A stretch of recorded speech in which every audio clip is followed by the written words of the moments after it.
Estamos aqui mais uma vez com o programa em ação pela TV Circulando, a TV comunitária da cidade de Araraquara.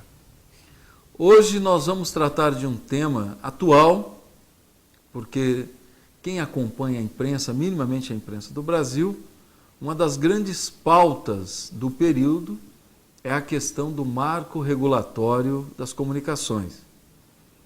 Esse debate, por trás dele, está implícito o debate da democratização das comunicações, do papel dos veículos de comunicação no fortalecimento da democracia, no seu papel social. Então, um tema muito importante. E nós convidamos aqui hoje duas pessoas da área, que trabalham na área. Primeiro, Valmir Moreira, que é o idealizador desse espaço que nós estamos aqui hoje. Ele idealizou que Araraquara tivesse uma TV comunitária, essa TV comunitária que tem cumprido um papel muito importante na nossa cidade. E ele também que se tornou um dos líderes da regulamentação das TVs comunitárias no Brasil e é hoje o principal interlocutor nesse debate no estado de São Paulo. Então, muito obrigado, Valmir. Nós estamos aqui nos apropriando desse espaço da TV Comunitária de Araraquara e hoje você é o nosso convidado. Mas esse é o sentido da TV comunitária, né? Uma TV de todos, né? Onde todos possam usar. Eu que fico feliz de estar no seu programa. Confesso que estou nervoso, viu? Estou nervoso. Eu acredito. Estou nervoso. Quando a gente fica do outro lado do balcão é estranho, né? Isso. Mas nós vamos também ter aqui conosco o Francisco Belda, que eu também tenho muito respeito por ele. Aí eu vou falar aqui um pouco da minha vida pessoal.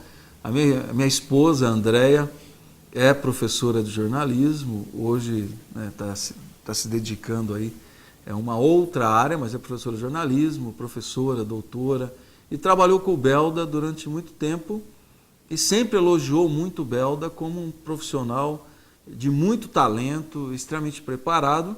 E o Belda, que é professor universitário hoje, é consultor do grupo EPTV. Posso falar aqui grupo EPTV, né, Valmir? Lógico, deve. Entendeu? Do grupo São EPTV, parceiros. que é hoje o principal veículo de comunicação da nossa região, que também hoje tem a tribuna impressa aqui em Araraquara. E o Belda, vocês vão ver, é muito preparado e eu não tenho nenhuma dúvida, ainda nós vamos ouvir falar muito do Belda e falar bem. Muito obrigado, Belda. Obrigado pelo elogio. Você sabe que a admiração em relação a André é recíproca. Nós fizemos bastante coisas juntos na Uniara, convivemos no curso de jornalismo, orientando projetos de conclusão de curso, projetos experimentais, fizemos parcerias na disciplina de teoria e método, que eu julgo de extrema importância para formar uma base teórica, metodológica para jornalistas que geralmente têm uma inclinação mais prática, né? E foi realmente um período muito feliz na minha vida profissional e aprendi muito com a professora Andréia Tubero. Muito obrigado. E agradeço a sua apresentação, espero contribuir aqui para esse debate, que realmente é um dos temas cruciais no Brasil, no mundo, a democratização da informação, a democratização da comunicação, o acesso aos meios de produção, aos canais de difusão. Eu acho que nós temos avanços interessantes e vai ser uma excelente oportunidade de poder discuti-los aqui com vocês. Então vamos começar. O que é democratização da comunicação? Por que esse tema gera tanto debate e geralmente gera alvoroço? Por que isso? É uma pergunta interessante e que tem sido feita a mim e a colegas nos últimos meses. O que é democratização da comunicação?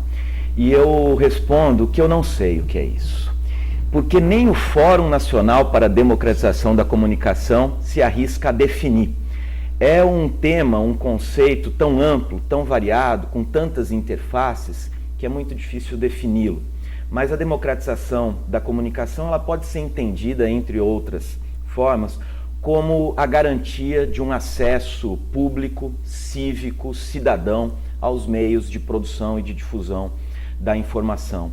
Eu considero que nos últimos anos, nas últimas 2 décadas, sobretudo, os meios de produção têm sido colocados à disposição através da internet, através do barateamento dos recursos eletrônicos, e hoje a gente consegue encontrar em qualquer periferia do Brasil uma câmera na mão, um microfone na mão, alguém gravando uma música, alguém gravando um clipe, alguém produzindo um conteúdo interessante, refletindo a sua realidade. Eu acho que o nosso desafio neste momento é garantir o acesso dessa produção comunitária, dessa produção muitas vezes periférica, nas escolas, nos bairros, nas ONGs, garantir o acesso aos meios de radiodifusão, que são tradicionalmente no Brasil poucos e dominados por poucos. Então eu acho que esse é o nosso grande desafio, e além da internet. Valmir, então, na deixa do Belda, você que é um idealizador das TVs comunitárias, é possível democratizar a comunicação, democratizando o acesso aos meios? Lógico que é. Eu vou no gancho do professor, porque o que acontece é o seguinte, no Brasil a outorga de rádio e TV sempre foi moeda de troca, a gente sabe disso. Os maiores empresários de comunicação do Brasil são ligados à política ou são políticos, a gente sabe disso. Na década de 90, com a vinda da internet, com a popularização de uma comunicação rápida, do telefone, do acesso às páginas da internet, o brasileiro ele começou a acordar. Opa, por que eu não posso ter alguma coisa que é legal na internet e na televisão também? Só que ele tem uma barreira. Qual que é essa barreira? A barreira dele é a barreira comercial. As grandes emissoras, os grandes grupos de comunicação não vão abrir espaço para qualquer um, porque eles visam lucro. Porque deixou de ser uma coisa pública a comunicação no Brasil para se tornar uma coisa privada. A concessão ela é dada a cada 10 anos, a cada 15 anos, existe a renovação de outorga de rádio e TV. Então, o que aconteceu? Se viu a necessidade da gente democratizar nesse sentido, de abrir espaço de algo que é público e está sob concessão por uma empresa privada. Então, esse é o grande debate. Por que algo que é público não é aberto ao povo? Ela é dado como uma outorga, uma concessão. Tá bom, ela é uma concessão, o empresário vai investir, vai arriscar o dinheiro dele? Vai, mas ele tem algumas regras a serem seguidas que nunca foram seguidas, gente. Nunca. Desde 1960, quando começou o boom de outorga no Brasil, a gente sempre teve a informação de que as emissoras de rádio e TV tinham que cumprir X% de jornalismo voltado à comunidade. Aí, com a criação das grandes redes de comunicação, de rádio e TV, isso não aconteceu mais. Então, a democratização da comunicação é exatamente isso. A gente ter, por lei, o que nos é garantido há muito tempo, só que nunca aconteceu. É abrir o espaço para que a comunidade trabalhe e possa ocupar o espaço dela. Vocês estão vendo que hoje o debate vai esquentar aqui, não porque tem contradição, mas porque é um tema polêmico. E depois eu quero entrar um pouco no enfoque. Toda vez que se fala em democratização da comunicação, tenta-se confundir com o controle do conteúdo. Mas antes de nós entrarmos nesse debate, eu quero chamar aqui um VT com dois profissionais. Uma, inclusive, uma grande jornalista, também professora de jornalismo, a Luciane do Vale, e o Ângelo Santini, que é um profissional da área de jornal. Então vamos ouvir o que eles pensam desse debate todo.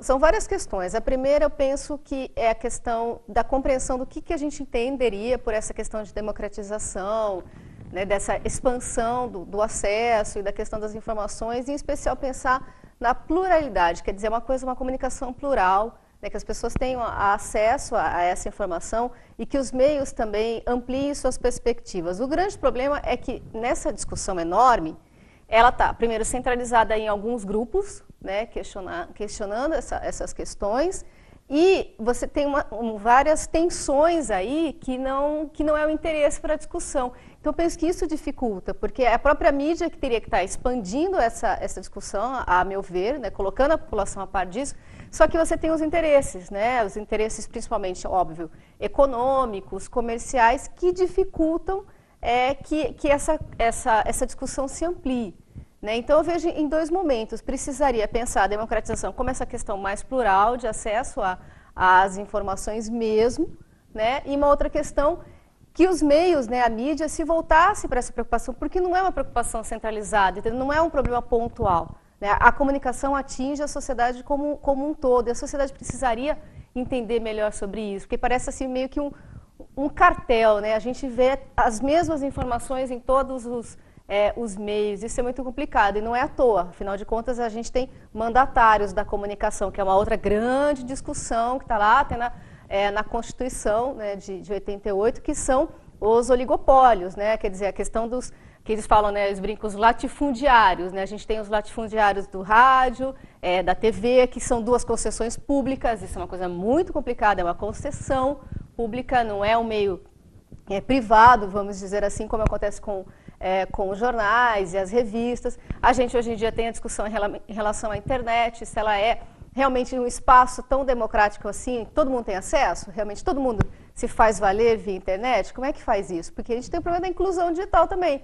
Todo mundo tem acesso a computadores, pode até ser pela baixa aí dos impostos, para você ter acesso, mas aí vem a história da banda larga. Então, assim, é uma discussão que entram muitos conflitos e muitos setores que precisam estar mais interessados nisso, e a população, a sociedade precisa entender primeiro o que é isso, para depois conseguir se manifestar.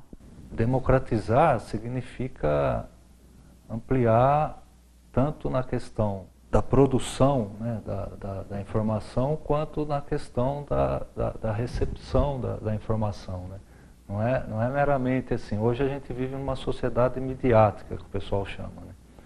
Então, a gente tem os meios de comunicação que fazem a intermediação entre as partes, aí, né? Rádio, TV, jornal, internet. Então. Quando eu digo que é político, é que a necessidade de democratizar não significa apenas... significa, por exemplo, você melhorar a qualidade da educação, né? Você... para formar leitores, a inclusão cultural, promover a inclusão digital. Isso tudo tem a ver com democratizar, né, a comunicação social. Então. Belda, é um debate de fato muito acalorado. O que eu não consigo entender, e eu queria chamar você, em cima do que a Luciane e o Ângelo acabaram colocando, qual o medo de se debater democratização da comunicação? Por que esse debate, né, isso puxado principalmente pelos grandes veículos, porque toda vez que se discute democratização, se confunde com controle no conteúdo, que não tem nada a ver, são dois debates completamente distintos. Quando a gente fala em democratização, isso é o acesso, a pluralidade de ideias, portanto você tem que democratizar os meios, incentivar as TVs comunitárias, incentivar os jornais de comunidade, as rádios comunitárias, que entram num outro segmento. Eles não vão tirar mercado, até porque não tem essa função dos grandes veículos. Isso é democratização, inclusive a sociedade poder interagir com os veículos, a internet de fato cumprir o seu papel. Isso não tem nada a ver com conteúdo. Por que se confunde tanto esse debate com controle de conteúdo? Você tocou numa palavra que é o medo, não é? Eu acho que o medo está justamente relacionado à desinformação e à confusão desse debate. Eu não posso dizer que as emissoras comerciais tenham interesse em promover o debate da democratização da comunicação, mas elas tampouco têm medo, ou deveriam tê-lo. Eu acredito que a radicalização do debate é ruim nesse sentido.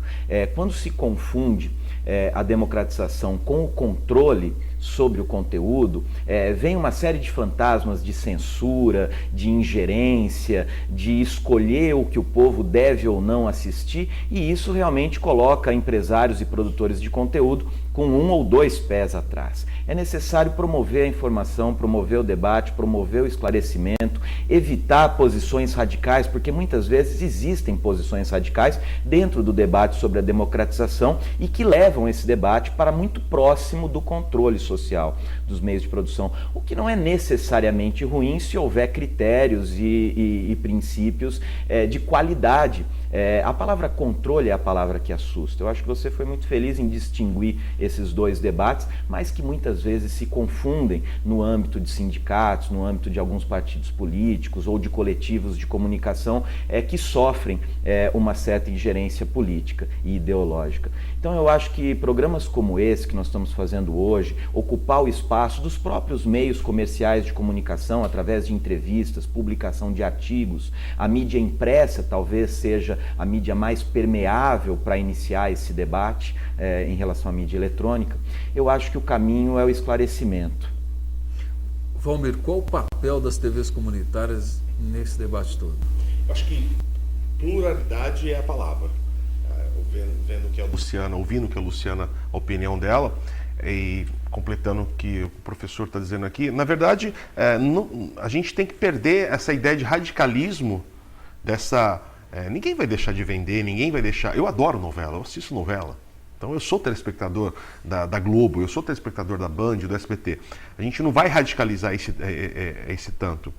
E essa pluralidade ela vai acontecer agora com a inclusão do sinal digital em 100% do Brasil. Em 2017 a gente vai ter desligamento de sinal analógico e só digital. Então onde caberia um canal no espectro vão caber 8. Então o papel da TV comunitária é preencher esse espaço. Porque eu sei que a gente não vai mudar um grande grupo de comunicação da noite para o dia.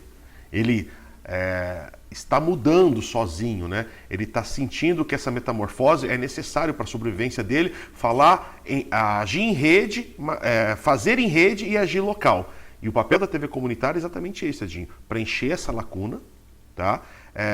Aproximar essa produção do conteúdo midiático feito localmente para a população local, ser o grande elo de ligação. Então o papel das TVs comunitárias hoje no Brasil é muito importante. Das TVs e das rádios comunitárias e também do jornal local, que é muito importante, dos portais de internet locais.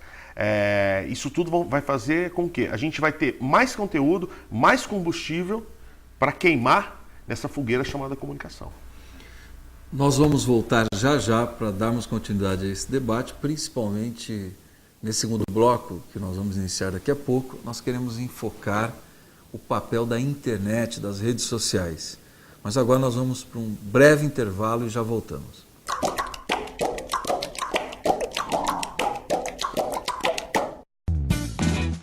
E aí, vai ficar com medinho de agulha? Ligue e agende sua doação. Doe sangue e passe a bola para um amigo seu.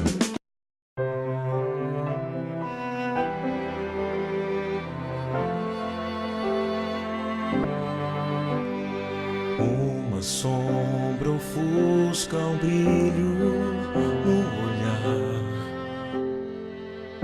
uma dor que não quer calar, marcas tão profundas, inocência violada. Passa, isso tem que terminar. Direito de brincar, direito de sonhar, direito ao amor, à esperança, direito de crescer, direito de viver, direito de ser feliz, direito de ser criança, direito de ser feliz, direito de ser criança. Toda criança tem o direito de ser feliz. Toda criança tem o direito de ser criança. Pedofilia é crime. Multiplique essa ideia. Denuncie. Direito de ser criança.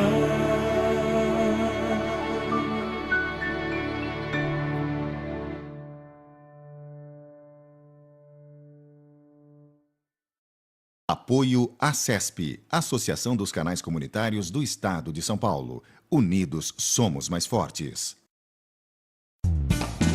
A falta de sangue é um drama da vida real. Ligue e agende a sua doação.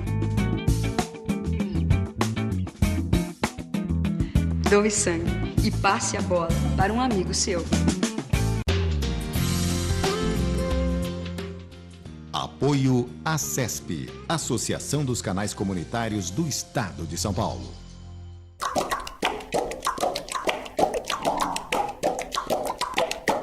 Estamos voltando aqui pela TV Comunitária de Araraquara, TV Circulando, com o programa Em Ação, hoje debatendo democratização das comunicações, recebendo o professor Francisco Belda e também o Valmir Moreira, que é o grande idealizador da TV Comunitária de Araraquara e hoje um dos grandes interlocutores desse debate no Brasil. Mas para iniciarmos o segundo bloco... Pode cortar? Com muitos colaboradores, viu? Com certeza. Muitos colaboradores. Você é um cara que consegue aglutinar colaboração, isso é um mérito.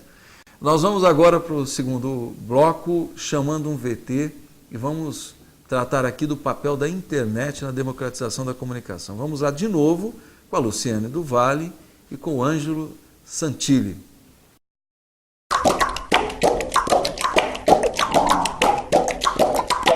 Eu acho que, como qualquer outro meio, né, a internet, principalmente em relação a isso, a questão dos usos que se faz. Isso, por vezes, preocupa muito, né, principalmente em relação ao Brasil, essa carência, exatamente a gente volta para essa questão. Essa carência que as pessoas têm de não ter um espaço para se manifestar e tal, às vezes a coisa fica meio enrolada, e, né, eu vejo assim, né, nessa questão. Então, assim, penso que é um grande espaço, a internet é um grande espaço, em especial as mídias sociais. O que me preocupa são os usos que são feitos disso. O que me parece, às vezes, que é uma extensão dos discursos. Continuam as mesmas pessoas que falam, de repente, nos jornais, nas rádios, nas TVs, elas estendem e continuam falando ali nas mídias sociais também. Eu, pelo menos, posso ser muito ignorante nessa área, pode vir alguém e conseguir me dar um nome, mas eu não consigo ver, por exemplo, um jornalista ou uma pessoa da sociedade que tenha despontado único e exclusivamente em relação às mídias sociais, que consigam promover esse alvoroço todo que a gente quer, essa mobilização toda. Acho que isso é muito complicado, os usos que se faz e de novo, quem são essas pessoas, né? O que está por trás desse discurso, desse diálogo aí das redes sociais? Com o surgimento da internet, a interatividade é uma questão que aumentou bastante. Até então, por exemplo, os meios de comunicação, TV, rádio, jornal, a interatividade era menor, né? As pessoas, a participação das pessoas nos meios de comunicação era por carta, por votação, tá? Hoje é direto, né? A pessoa participa diretamente. E as redes sociais, elas têm essa questão da interatividade, tanto blogs e outros meios aí que foram criados ao longo do tempo, em que as pessoas elas podem tanto acessar informações, né, tomar conhecimento do que está acontecendo, como também podem emitir opinião, discutir, debater.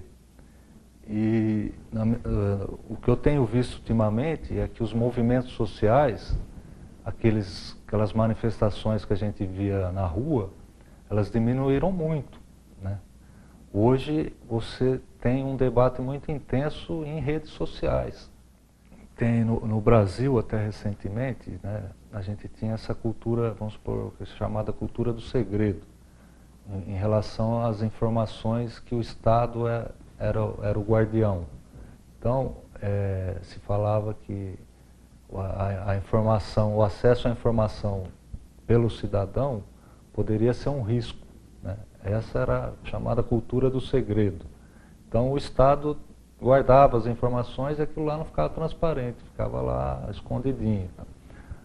Foi sancionado pela presidente Dilma há pouco tempo, né, a Lei de Acesso à Informação, que é a Lei 12.527 de novembro de 2011.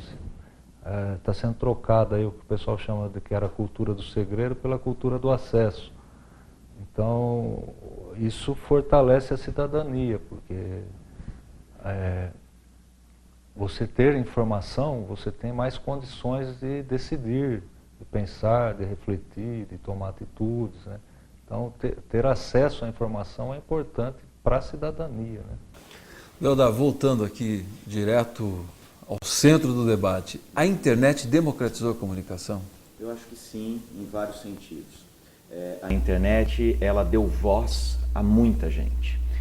Hoje a gente encontra, obviamente, como disse a Luciane do Vale, minha colega, uma extensão do discurso dos grandes jornalistas, dos grandes veículos que ocupam seus espaços no Twitter, no Facebook, na blogosfera e conseguem com a internet amplificar um discurso que já era dominante, isso é inegável. Porém, a internet também deu voz a muita gente que estava, vamos dizer assim, afastada ou excluída ou diminuída representativamente nos meios tradicionais de comunicação, nos meios tradicionais de comunicação. Então, acho que nesse sentido a internet sim democratizou o acesso à informação.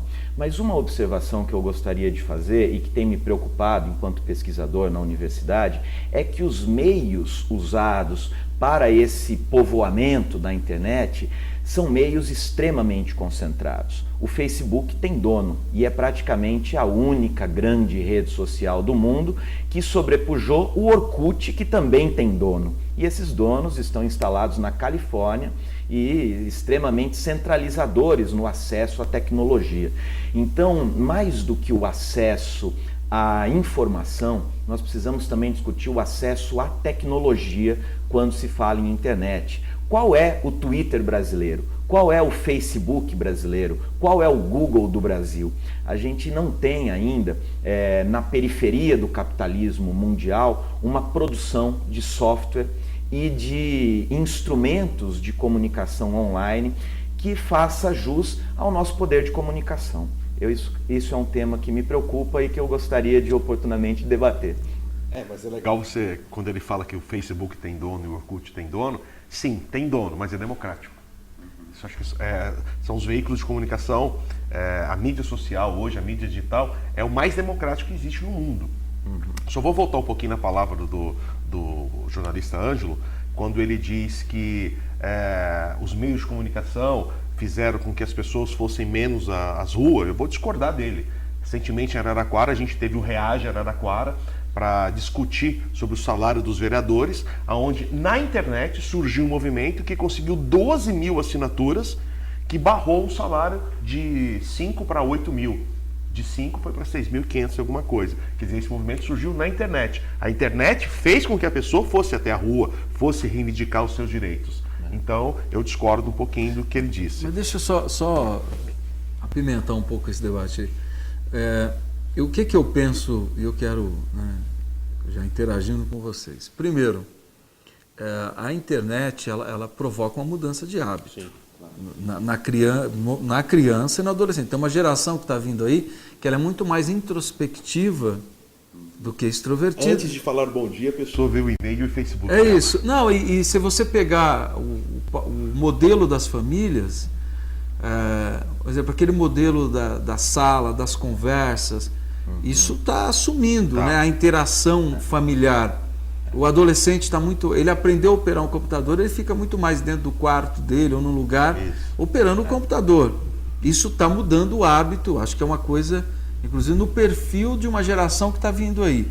O que não significa que ela não esteja se sociabilizando. Ela está se sociabilizando, mas sociabilizando pela rede. E você deu um exemplo do movimento Reage Araraquara. Claro, ele não existiria... Sim. Você teria maior dificuldade de coletar 12 mil assinaturas se você não tivesse hoje um instrumento pela internet. Mas algo que o Belda coloca é importante, mas tudo isso hoje tem dono e é monopólio.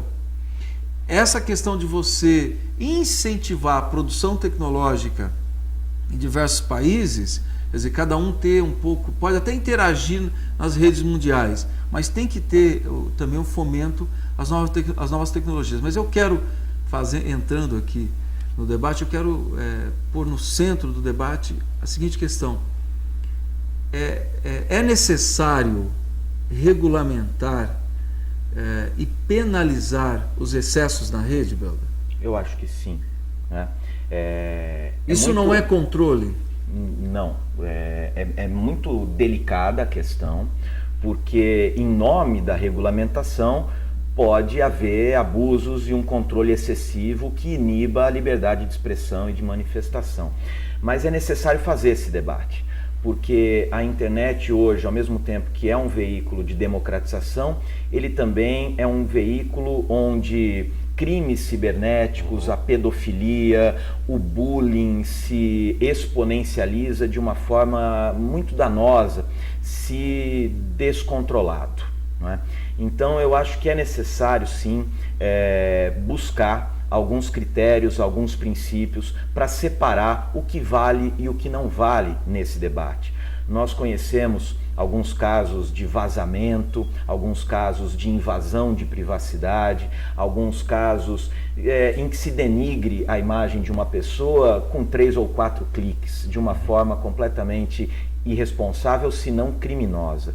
E os órgãos policiais, os órgãos reguladores têm uma dificuldade tremenda em detectar, coibir e mesmo punir essas práticas, porque o anonimato ele impera na rede. Então eu acho que é um debate... Você cria um fake, esse fake dissemina uma informação pela rede e ele fica impune. Exato. Mas como regular isso? É muito complicado. É muito complicado. Nenhum país no mundo conseguiu até hoje estabelecer critérios nítidos, claros, no sentido de regulamentar. Existem iniciativas importantes. O Congresso norte-americano faz um diálogo forte nesse sentido, mas nada de conclusivo. Eu acho que esse é um debate que está começando, ele vem a reboque do crescimento da internet e é necessário ser feito com a participação de várias entidades. Eu acho que um primeiro norte para esse debate seria definir alguns princípios do que é uma internet cidadã, do que é um uso desejável nas escolas, nas comunidades, no aparato público, porque muitas vezes o mau uso começa na escola. A gente vê casos de pedofilia, de assédio, não de pedofilia o ato, mas de incentivo, de assédio, que começam na escola, que começam no telecentro, que começam muitas vezes. Então eu acho que esse é um debate que começa pelas escolas municipais, que começa pelas prefeituras, começa pelas secretarias de comunicação, e é por aí que eu acho que a gente precisa começar a debater. Valmir, qual é o limite de regulamentação para você criar aí um instrumento, né? Não correr o risco de criar um instrumento de censura? Qual é o limite entre regulamentação e censura? Olha, eu queria passar aqui a seguinte informação. Hoje no Brasil, a gente tem mais de 150 milhões de pessoas que têm acesso à internet. Ou em casa, ou no trabalho, ou na lan house. E a gente, no nosso ordenamento jurídico, a gente tem, quando a gente não tem uma regulamentação sobre determinado assunto, a gente faz por aproximação. A gente não tem ainda uma regulamentação sobre os crimes da internet que são cometidos. Mas, então, o praticante do direito, do ordenamento jurídico, ele faz por aproximação. O crime mais comum da internet hoje é injúria, calúnia e difamação. A gente, todos os dias, a gente vê isso na internet. O crime de calúnia, injúria e difamação, ele depende de uma denúncia privada. Ele é uma ação condicionada privada, não é pública. Quer dizer, você tem que contratar um advogado, ir até o fórum, fazer uma queixa-crime para mover um processo contra a pessoa. A polícia do Brasil, a inteligência policial do Brasil, ela está bem avançada. A gente teve um caso recente da atriz Carolina Dickmann, né? Exato. Que ela teve umas fotos vazadas pela internet, que em menos de um mês descobriu o autor. Bom, isso daí é cerceamento de liberdade? Não, é moralizar. Porque a gente vê, Edinho, Francisco, muita coisa na internet que não deveria estar na internet. Essa, entre aspas, liberdade que a internet passa, ela é mentirosa, porque você está cometendo crime sim. Então a gente precisa, além do controle, como o Francisco falou e muito bem, dos operadores, dos telecentros, da prefeitura, do cara da lan house, de você que está na sua casa, saber o que o teu filho está colocando, né? Não, é isso que eu ia dizer hoje, Valmir, Belda, hoje qualquer criança acessa site pornográfico. Você não tem nenhuma forma de vetar isso. Então, tá lá, é só entrar. Como é que você controla isso? Então, deixa eu te dar uma informação. Você não deveria obrigar que a pessoa se identificasse ao entrar no site pornográfico? Isso. Não, mas tem um cliquezinho. Tem mais 18 anos? Sim. Um abraço. Mas... Quer dizer, isso não resolve nada. Deixa eu dar uma informação para vocês. Saiu uma pesquisa recentemente aqui de um professor de Oxford, é uma pesquisa muito legal. Ele diz o seguinte: vem aí a nova doença do século 22, tá? Que é o Downnet. Porque o portador de síndrome de Down, ele vive no mundo só dele, né? E o Downnet, segundo esse professor, é exatamente o que você falou. É que a gente não tem mais a família jantando junto, vendo uma televisão junto. Cada um tem o seu tablet, aqui um exemplo, em 3 pessoas, 2 estão com o tablet na mesa, porque é ferramenta de trabalho também. Então o Downnet é aquela doença que o cara, ele se isola cada vez mais. E como você vai controlar e vai saber o que ele está acessando, o que ele está vendo? Não existe um relatório diário do que está acontecendo. Então a gente tem que usar essas ferramentas ao nosso favor. Fazer reuniões. Por que não a gente não se encontrar, quem faz parte de uma comunidade na internet, no Facebook, se encontrar uma vez por mês para bater papo, para se conhecer fisicamente? Então, enfim, assuntos para vários programas. É isso, mas nós vamos ter que fazer um intervalo e voltamos para que a gente possa debater o papel do profissional, do jornalista, do comunicador, o papel do profissional na democratização da comunicação. Nós já voltamos em 1 minuto.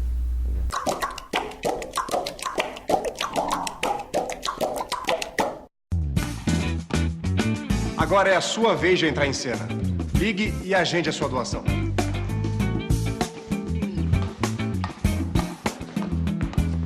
Doe sangue e passe a bola para um amigo seu. Brasil, unido contra a dengue. A dengue é uma doença grave que pode matar. Agora preste atenção e conheça os sintomas. Se você tiver febre alta, acompanhada de um ou mais sintomas, como dor de cabeça, dor atrás dos olhos, no corpo e nas juntas, procure imediatamente uma unidade de saúde. Pode ser dengue. E se você já foi diagnosticado e começou a sentir dor na barriga ou vômito, retorne já para a unidade de saúde. Ministério da Saúde. Brasil, um país de todos. Dengue mata. O combate não pode parar. Uma iniciativa TV Circulando. Faça parte da turnê da solidariedade. Ligue e agende a sua doação. Doe sangue e passe a bola para um amigo seu. Apoio ACESP, Associação dos Canais Comunitários do Estado de São Paulo.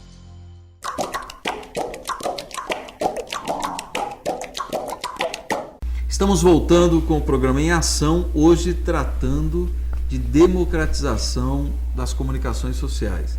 Eu quero que você participe do nosso programa, ajude a construir esse espaço. Em Ação, ele só tem um objetivo, é ser um espaço de reflexão, de temas importantes, trazer aqui pessoas que possam nos ajudar a pensar os grandes temas desse momento da nossa sociedade, mas também pessoas que atuam, que trabalham, que tentam fazer com que a nossa sociedade seja mais democrática, mais justa, mais igualitária.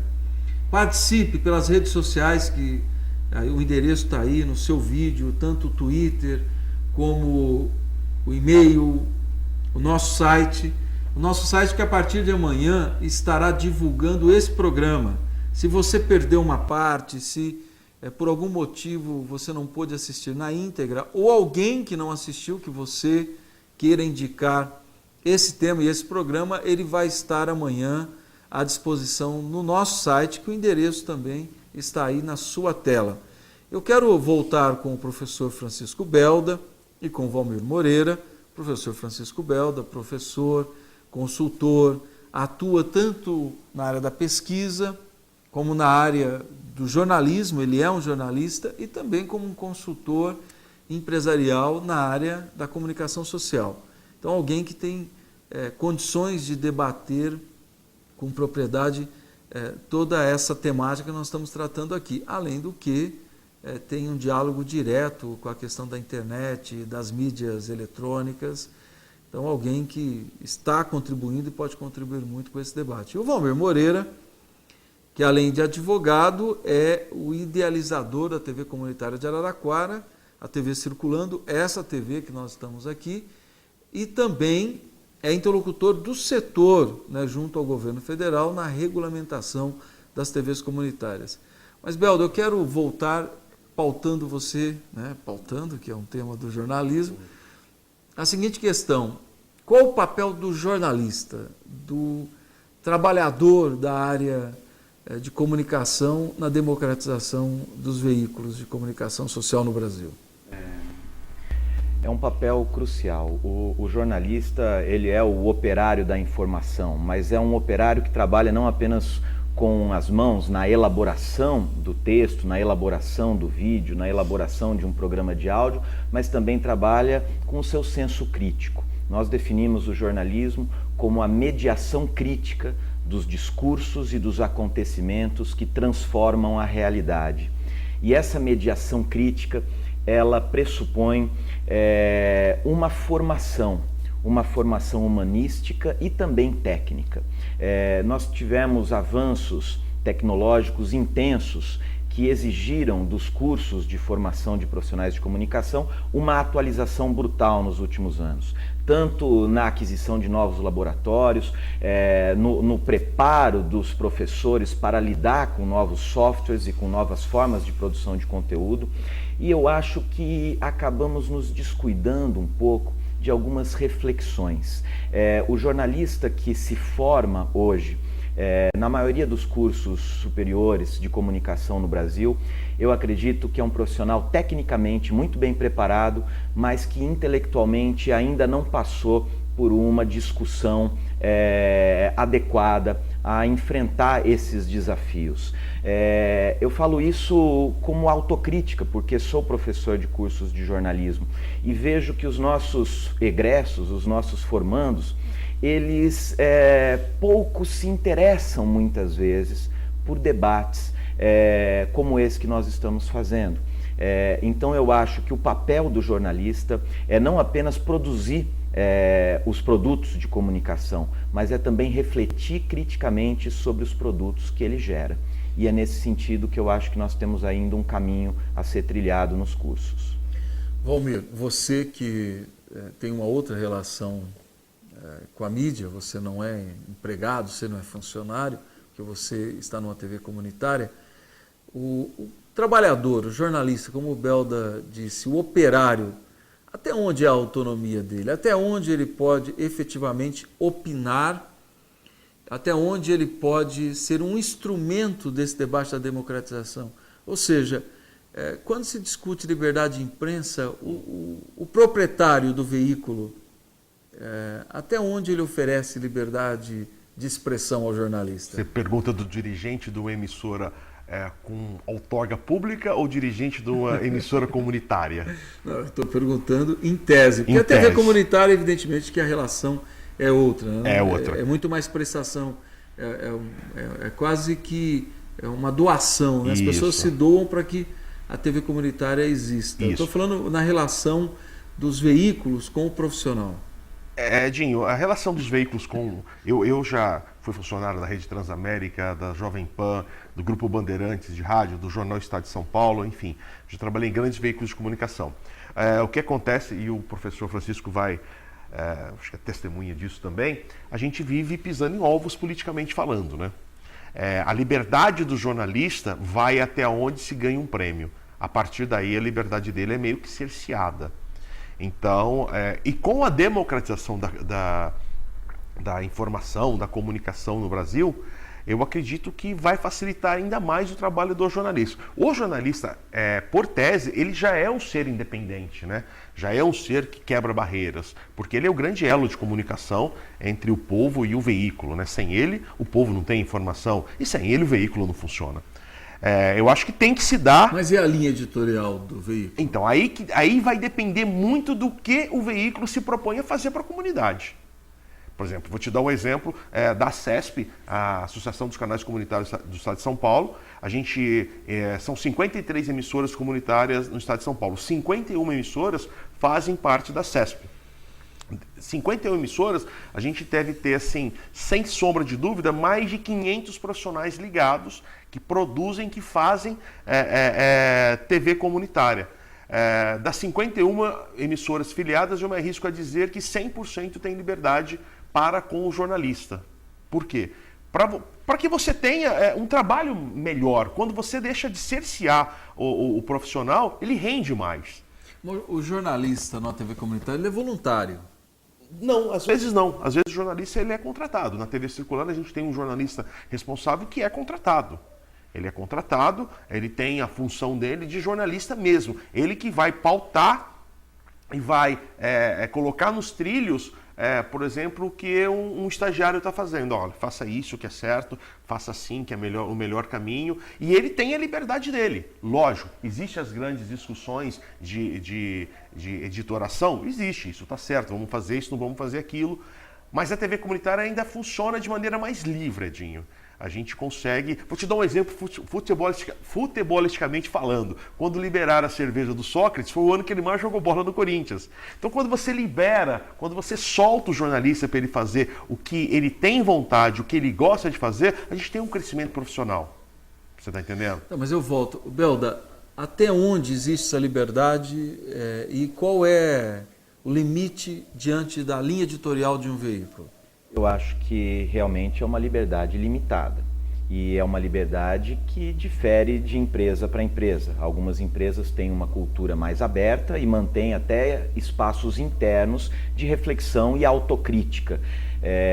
Algumas dessas críticas podem ser de alguma forma publicizadas através da figura do ombudsman, por exemplo, que é uma espécie de delegado do leitor que usa o próprio veículo para representar os interesses mais amplos do leitorado. Mas isso é uma prática ainda muito tímida no Brasil.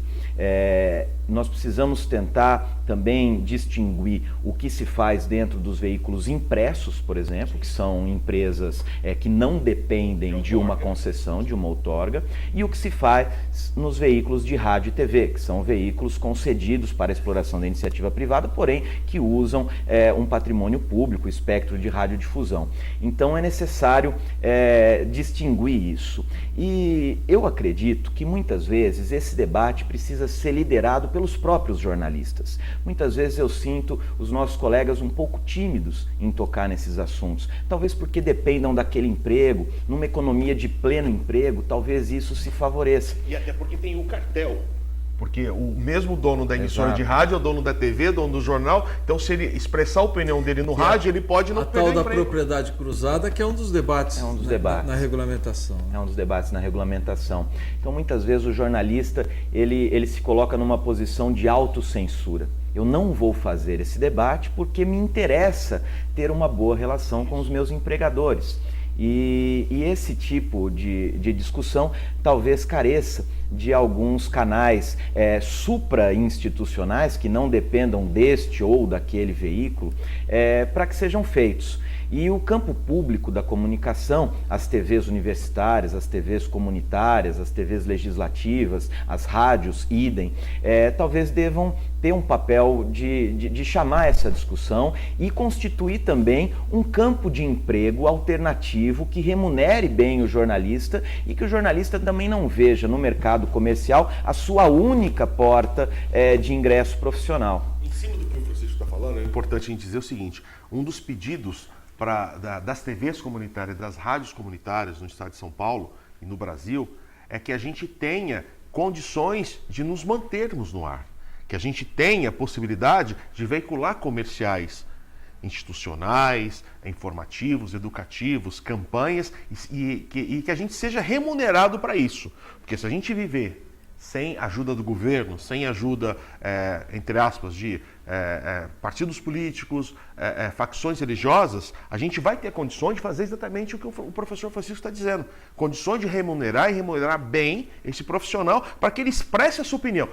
Não quer dizer que ele vai ser um crítico da coisa. Ele vai expressar a opinião dele sem sofrer o que eu chamo de castração, né? Ele vai ser castrado.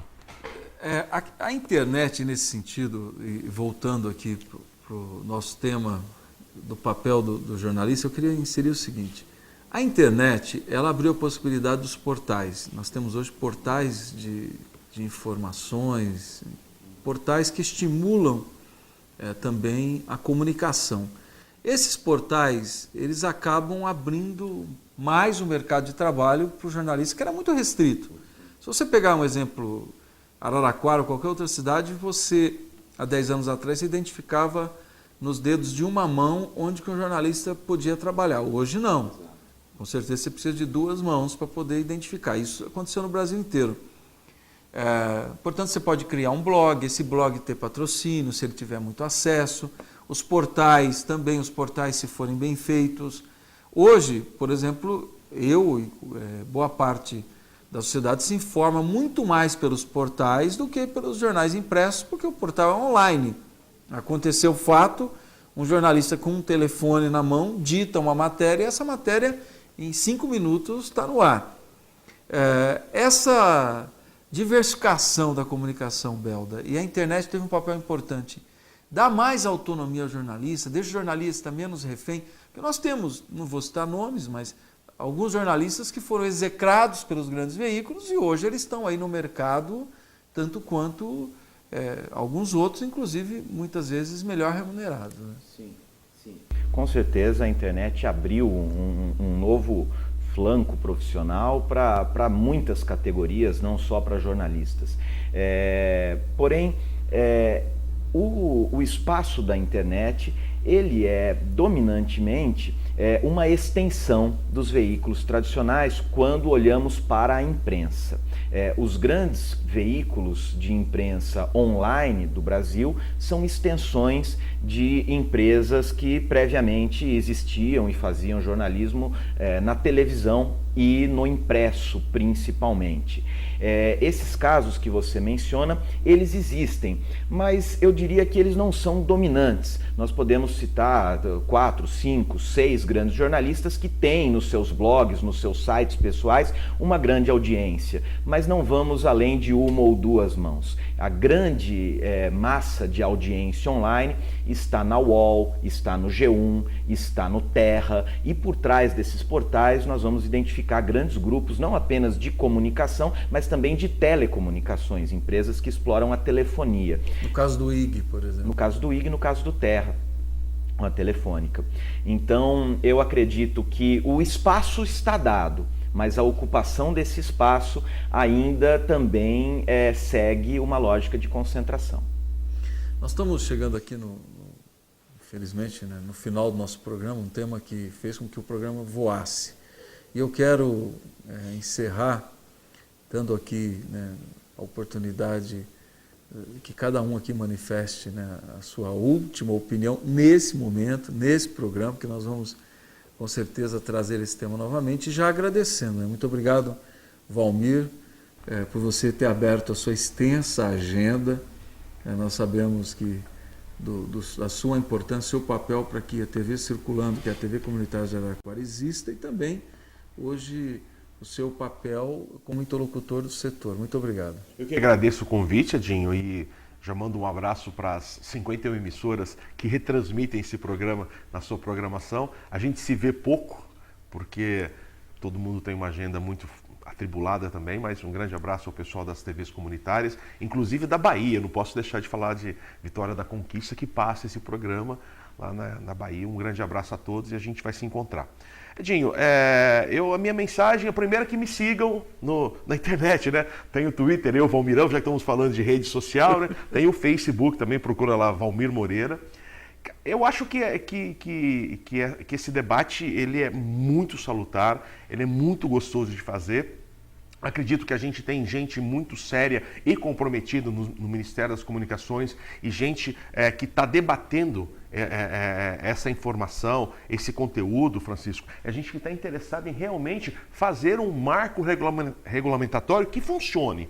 A gente, pela primeira vez nos últimos 10 anos, eu estou em comunicação já há 20 anos, mas nos últimos 10 anos é a primeira vez que eu vejo algo realmente ir para frente se falando de comunicação. A gente tem até o final do ano a ida das TVs comunitárias para o sinal aberto digital. É uma promessa que a gente tem do Ministério das Comunicações, com uma testemunha de peso que estava em loco com a gente nessa reunião. Então, isso vai fomentar, isso vai melhorar cada vez mais a comunicação do Brasil.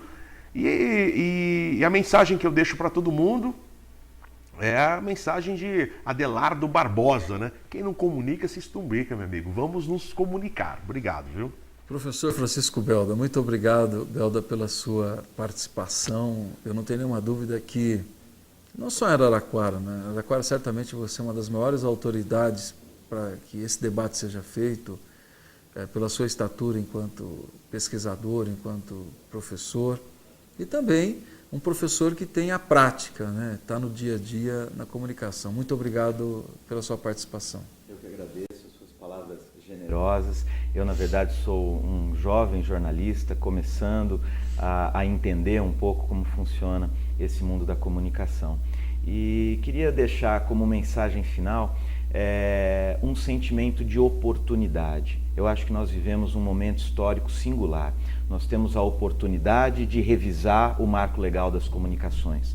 Nós temos a oportunidade de reinventar a televisão com o sinal digital dotado de interatividade, incluindo novas emissoras, notadamente as do campo público. Nós temos oportunidade também de reinventar diariamente a internet com novos softwares, novos aplicativos, uma nova geração que vem aí capaz de desenvolver e não apenas utilizar esses canais, mas desenvolver, criar novas funcionalidades para esses novos meios digitais. E vejo também uma nova geração chegando.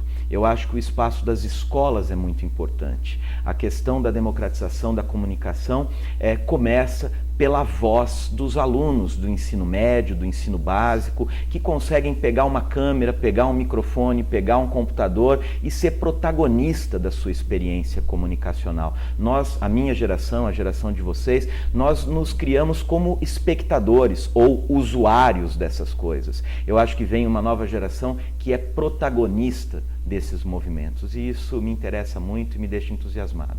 Muito obrigado. Eu que agradeço. Muito obrigado a você que está em casa acompanhando o nosso programa. Participe, faça sua crítica, discorde, mande a sua sugestão pelas redes sociais. Os endereços estão aparecendo aí, Twitter, pelo nosso e-mail, pela nossa página na internet, que a partir de amanhã o nosso site vai estar divulgando na íntegra esse programa. Participe, muito obrigado a todas as TVs comunitárias do Estado de São Paulo e também da Bahia, que estão retransmitindo esse programa, e nós estaremos aqui no mesmo horário na próxima semana. Muito obrigado.